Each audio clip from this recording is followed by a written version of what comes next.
여러분 새해 복 많이 받으십시오. 저는 WM 워치 매거진입니다. 오늘은 제니스가 자랑하는 기술과 젊음의 결정체 대피 엘프리메로 21 중에서 가장 비싼 분을 모셔왔습니다. 애가 둘입니다. 먹고 살려면 이 정도는 해야죠. 2018년에 프랑스 파리에서 첫 선을 보인 대피 엘프리메로 풀 다이아몬드를 가져왔습니다. 아주 화려합니다. 제가 아마 전세계 시계 유튜버 최초로 이 시계를 오늘 리뷰하는 것 같습니다. 유튜브에 아무리 뒤져봐도요 없고요. 혹시 일본이나 짐바브웨, 파푸아뉴기니 이쪽 시계 유튜버들이 리뷰했을 수는 있습니다. 영어로 검색되는 쪽에는 없다는 거죠. 그래서 제가 쩐다, 여러분들은 지금 세계 시계 유튜버들에게 닿지 않는 궁극의 시계를 보고 계신다, 그런 말씀 드리는 거 아닙니다. 제가 이 시계를 보다 보니까요 리뷰가 없는 이유가 있었습니다. 저도 먹고 살아야 하니까요. 시청 지속 시간 늘리기 위해서 마지막에 알려드리겠습니다. 오늘 이 시계는 지지난주 브렉의 1억 9천만원짜리 뚜르비옹 시계의 주인이신 제 채널 애청자시죠. 그 영상 하나로 각종 시계 커뮤니티에서 존재감을 드러내신 시계판의 슈퍼루키 닉네임 대령지드래곤님이 대여해 주셨습니다. 그 영상에 억소리 나는 그분의 한 달 수입을 보고 현타가 왔다는 분 많이 계십니다. 전혀 그러실 필요가 없습니다. 자, 이분이 이 시계를 사게 된 경위를 간단히 전달해 드리겠습니다. 그냥 서울 강남 모초의 백화점 제니스 매장 가서요, 여기서 제일 비싼 거 뭐냐고 물어보시고 직원분이 이거라고 손으로 가리켰더니 바로 돈 내고 집에 와서 뜯어보면서 아, 이렇게 생겼구나, 뭔 다이아가 이렇게 박혀있냐 이러셨다고 합니다.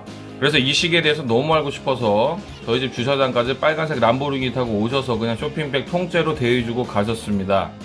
이 말씀은 꼭 드려야겠는데요, 제 채널 무슨 고급 시계만 좋아하고 이분이 비싼 시계가 있어서 특혜로 우선 출연하고 그런 채널이 아닙니다. 이분이 한 달 수입이 3억 4억인 거지 저한테 한 달에 3억 4억 주는 게 아니죠. 제가 특혜를 드릴 일이 없습니다. 구독자 중 한 분으로 대령 지드래곤님도 적극적으로 메일로 연락을 주셨던 분입니다. 지금 저한테 협찬 의뢰하신 분들 계신데요, 꼭 연락드립니다. 믿고 기다려주시면 감사하겠습니다. 네, 광고 하나 하겠습니다. 앞으로도 제 채널에 얼굴이 나오든 안 나오든 시계가 1억이든 10만원이든 시계에 사연이 있으신 분들 연락주시면 감사하겠습니다. 제가 시청자의 사연을 소개하는 라디오 코너 슈퍼 루미노바가 빛나는 밤이라는 코너와 시계는 사랑이냐 가정이냐 고민을 상담해드리는 시계와 전쟁, 그리고 시계 매니아들을 직접 출동해서 인터뷰하는 워치 매거진 2580 코너도 신설할 예정입니다. 많은 참여 부탁드립니다. 자, 오늘도 언제나처럼 서론이 길었습니다. 서론은 길게, 리뷰는 짧게 상식을 깨는 시계 채널 W 워치 매거진 여러분은 함께하고 계십니다. 그럼 제니스 대피 엘프리메로 21 풀 다이아 세계 최초 단독 리뷰 및 평가 출발해 보겠습니다.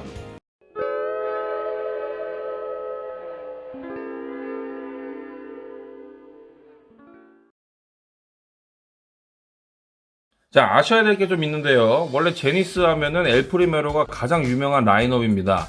오데마 피게는 로얄 오크밖에 없고 제니스는 엘프리메로가 꽤 없다, 이게 거짓말한 건 아니죠. 오데마 피게는 작년에 SIHH에서 로얄 오크에서 탈출하려고 코드 1159이라는 라인업을 만들었는데요. 결과는 솔직히 모르겠습니다. 왜냐면 여기 내놓은 시계들이요 대부분 고가 또는 초고가 하이 컴플리케이션 시계들이라서요. 몇 개를 팔아야 성공이고 몇 개가 실패인지 그 기준이 보급형 시계와는 많이 다르기 때문이죠. 느낌은 망인데요, 제가 감히 평가할 수 없는 부분인 것 같습니다. 이에 반해 제니스는 어떻습니까? 제니스는 딱히 엘프리메로의 그늘을 벗어나기보다는 그 그늘에서 쉬고 싶어 하는 것처럼 보이죠. 오히려 명성을 더 이용하려는 움직임입니다. 이 데피랩이라는 굉장히 아방가르드적이면서도 실험적이고 미래지향적인 라인업을 내놓으면서도요, 엘프리메로를 버리지 않고 오히려 그 안에 녹여버렸습니다. 그 미래지향적인 데피랩 컬렉션에 엘프리메로 디자인이 가미된 시계, 바로 델피 엘프리메로 21입니다. 여기다가 다이아를 332개를 후드로 박은 것이 바로 제가 차고 있는 이 시계인 거죠. 아주 쉽죠?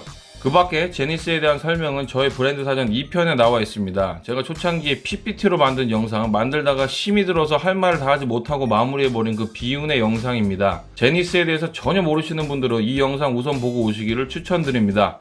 자, 진짜 이제 리뷰 갑니다. 가격부터 말씀드리겠습니다. 리테일가가요 4,200만원입니다. 아주 가벼운 티타늄 44mm 케이스예요. 이렇게 무반사 코팅 사파이어 글라스 돔글라스가 자리 잡고 있습니다.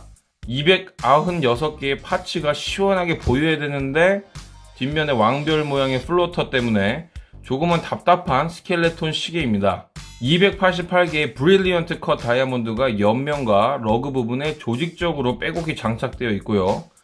이 브릴리언트 컷은 똑똑하게 자른 게 아니고요. 뭐 반짝반짝하게 세공한 이런 뜻이죠. 그리고 44개의 바게트 컷 다이아몬드가 이게 베젤에 쭉 둘러서 장착되어 있습니다. 이 바게트는 파리바게트 그 바게트죠. 빵같이 잘랐다는 거죠. 영어도 가르쳐주는 시계 채널입니다. 미쳤죠. 러그 트럭은 굉장히 짧습니다. 제니스는 드레스워치는 엘리트나 파일럿 라인이 아니면 러그를 길게 뽑지 않습니다. 44mm지만요 러그 트럭 길이가 50이 되지가 않습니다. 아시아권에도 적합한 사이즈 설계입니다. 옆에서 보면요 러그가 아주 짧고 살짝 아래로 떨어져 있습니다. 손목에 거북이 등딱지 같이 묵직하게 붙게 설계되어 있는 거죠. 손목과 스트랩, 러그 사이의 공간을 줄이기 위한 제니스 설계 일환입니다. 아이러니하게도 티타늄 케이스를요 훨씬 비싸고 단단한 다이아몬드가 이렇게 보호를 해주고 있습니다. 아주 과잉 보호죠. 스크래치 걱정이 없어서 좋습니다. 뭐 약간 차보다 범퍼가 더 비싼 그런 느낌이죠. 묵직한 크라운은요 별마크의 간지가 느껴집니다. 특히 이 크라운이 있는 이 옆면의 디테일이 느껴지는데요, 위아래로 크로노 푸셔 버튼이 이렇게 있습니다. 그 푸셔 버튼도요 자세히 보시면 양음각을 만들어 놓고 음각 부분에 브러쉬 처리를 해놨습니다. 그리고 크라운과 버튼 사이에도 다이아 3개씩 최대한 넣어놨고요, 이렇게 러그와 옆면 사이의 경사 부분에도 다이아를 사이즈를 달리하면서 마지막 하나까지 넣어놨습니다. 이런 게 디테일이죠. 방수는요 30m입니다. 이 다이아 빼고 구조가 동일한데 대피 엘프리메로 21이 100m인데 이건 30m입니다. 뭐 다이아가 수업을 받으면 떨어질 수도 있다 뭐 이런 게 아닐까 하죠. 뇌피셜입니다. 다이얼도 역시 기본 대피 엘프리메로 21과 동일합니다. 이 시계는 스켈레톤에다가 뭐가 많아 보여서 상당히 복잡한데 간단히 한 가지만 아시면 다 이해가 됩니다. 보통 크로노그래프 시계 어떻습니까? 무브먼트 하나 있죠.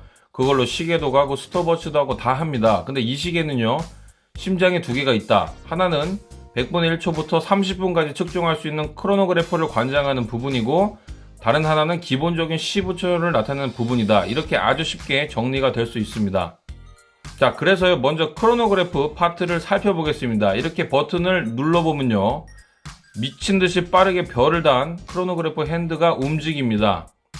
이게 한 바퀴가 1초입니다. 이렇게 가만히 보고 있으면요 6시 섭다이얼이 조금씩 움직이죠. 이게 한 바퀴에 60초짜리인 거죠.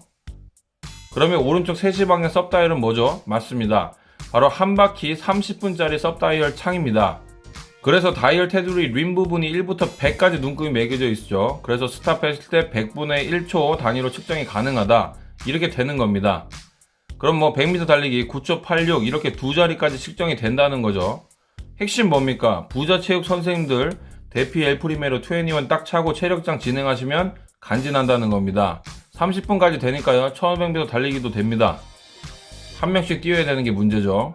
자, 그러면은 이번에는 기본적인 시분초 기능 부분 보겠습니다. 시침 분침은 앞에 딱 보이죠, 다이얼에. 그 다음 초침인데요, 초침이 잘 안 보입니다. 초침은 바로 여기 있습니다.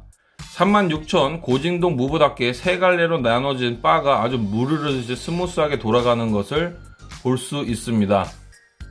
근데 지금 몇 초인지는 알 길이 없습니다. 지금 몇 초인지 궁금하면 지샥을 사라는 그런 포스를 보여주고 있습니다. 다음으로 심장 부분 살펴보겠습니다. 무브는요 엘프리메로 9004입니다. 기존의 엘프리메로 무브와는 달리요 핵 기능이 장착되어 있고요, 시간당 진동수 36,000의 고진동 하이비트 무브입니다. 보통 28,800 진동수가 고급 브랜드에서 쓰는 평균이죠. 이 엘프리메로 21은 두 개의 독립적인 심장이 있습니다. 이걸 갖다가 듀얼 이스케이프먼트 휠 시스템이라고 하는데요, 지금 보시는 부분이요 메인 부분입니다. 전체가 실리콘으로 만든 풀 실리콘 이스케이프먼트입니다. 이게 시분초의 동력을 전달하는 부분입니다. 그리고 아주 전통적인 방식이죠. 실리콘이 아닌 메탈 앵커와 이스케이프먼트 힐이 뒤쪽에 숨어 있습니다. 이게 바로 고진동 크로노그래프를 관장하는 부분입니다. 크로노그래프를 돌리면요 이렇게 빠르게 움직이기 시작합니다. 멈추면 멈추고요. 다시 한번 해보겠습니다. 뒷면에서 보면 더 잘 보입니다. 엄청나게 빠르게 움직이는 것을 볼 수가 있습니다. 동력을 엄청나게 많이 먹을 것이라는 게 예측이 되죠. 즉 이 정도의 고진동 크로노그래프 기능은 동력을 너무 많이 소비하기 때문에 메인 동력과 같이 쓰기에는 무리가 따랐을 것입니다. 그래서 심장을 두 개로 나눠놨다 이렇게 판단이 되죠. 자, 이런 식으로 위쪽으로 가면요 크로노그래프 동력이 충전이 되고요. 뭐 아래쪽으로 가면 시계 자체가 와인딩이 되는 거고요. 그래서 이렇게 위로 계속 가면요 12시 방향의 크로노그래프 파워 리저브 인디케이터가 이렇게 있습니다. 여기서 파워가 어느 정도 차이는지 확인을 할 수 있습니다. 갑자기 보여서 말씀드리는데요, 사파이어 글라스의 로고가 있죠. 이게 또 특이합니다. 이게 무반사 코팅된 안쪽에 프린팅이 되어 있어서요 프린팅이 벗겨지지가 않습니다. 자, 뒷면은요 별 모양의 로터가 뒷면을 꽉 채우고 있죠. 솔직히 뒷면이 뭐 로터, 별 로터 이거밖에 보이지가 않습니다. 별 로터가 간지란 의견도 많지만요, 굳이 뭐 스켈레톤인데 저렇게 왕별로 다 막아놔야 했느냐, 답답하다, 이런 의견도 많습니다. 저도 개인적으로 이 시계에 별이 너무 많아요. 굳이 뭐 로터를 저렇게 안 해놔도 시계에 별이 너무 많습니다. 제니스 정도 기술력이면요 스켈레톤의 테두리 로터로 가보는 것도 괜찮다, 이런 생각이 듭니다. 마지막으로 스트랩 및 클래스비입니다. 4,200만원이라는 가격대는요 뭐 고급 엘리게이터 가죽이나 골드 브레이슬릿이 판치는 가격대죠. 그런데 대피라는 컬렉션의 특성상 그냥 평범한 고급 엘리게이터 가죽줄은 좀 아닌 것 같고요. 그렇다고 티타늄 브레이슬릿에다가 다이아를 다 붙여가지고 이렇게 팔 수도 없고요. 뭐 골드는 당연히 안 어울리고요. 그래서 스포티함과 고급스러움을 다 잡기 위해 묘안을 생각해낸 것 같습니다. 이렇게 러버밴드를 기반으로요 엘리게이터 가죽을 바깥쪽에 코팅한 방식을 채택하고 있습니다. 그리고 또 별 모양이 새겨진 티타늄 더블 폴딩 클래스, 굉장히 가볍고 젊고 신선합니다. 단점은요 롤렉스 같이 락이 아주 믿음직스럽게 잠기는 느낌이 없습니다. 헐거운 정도까지는 아닌데요, 그래도 좀 보완이 필요해 보입니다. 자, 총평입니다. 제 생각은 이렇습니다. 이 시계는요 100분의 1초 크로노그래프와 스켈레톤과 듀얼 이스케이프먼트 시스템으로 크로노그래프와 타임키핑을 동시에 다루는 제니스 대피의 기술력을 감상할 수 있는 즐거움이 있는 시계입니다. 근데 여러분이 아셔야 되는 게요, 그냥 대피 LP로 21이요 1530만원입니다. 뭐 좀 올랐나? 그건 모르겠고요. 원래 1530만원 정도 했습니다. 근데 이건 4200만원입니다. 화이트 골드가 더 들어간 것도 아니고요, 똑같이 티타늄이죠. 그냥 다이아 332개 차이입니다. 그냥 다이아 빼고는 1000만원대 마감과 기술을 보여주고 있다는 것이 되는 것이죠. 그래서 이 시계는요 그냥 이벤트성 시계입니다. 세계의 많은 시계 리뷰어들이 그냥 엘프리메로 21 리뷰와 다이아 빼고 똑같은데 굳이 이걸 리뷰할 이유가 없는 거죠. 그래서 제가 쑥스럽게 세계 최초인 것 같습니다. 그렇다면요, 이게 다이아를 받고 2700만원을 더 주면서 4200만원에 살 가치가 있나? 저는 당연히 없다고 생각합니다. 근데 그건 제 개인적인 생각이고요. 만약에 제가 이 시계 주인분한테 이렇게 조언을 한다고 해볼게요. 안녕하세요, 워치 매거진인데요, 그냥 대피 엘프리메로 21을 사시고 차라리 다이아 2700만원짜리 쇼메나 반클리프 앞에 가서 사는 게 나으시지 않겠어요? 이러면 막 그래 하고 막 논리적이라고 생각하는 분 지금도 계실 것 같네요. 그런데요, 이 돈의 가치란 게 개개인마다 다릅니다. 그분이 저한테 이렇게 물어볼 수도 있는 겁니다. 당신은 1,500원짜리 그냥 아이스크림과 4,200원짜리를 기분 좋은 장식이 된 고급스러운 아이스크림이 있다면 무엇을 택할 것인가? 기분이 좋으면 4,200원짜리 먹을 수도 있지 않은가? 4,200원짜리 먹었다고 호구인가? 4,200원짜리 아이스크림 먹은 사람 보고 사치했다고 말할 수 있는가? 갑자기 그런 생각이 드는 겁니다. 깨달음을 얻은 거죠. 이상으로 워치 매거진이었습니다. 시청해주셔서 감사합니다. 여러분의 구독과 좋아요가 창작에 큰 힘이 됩니다.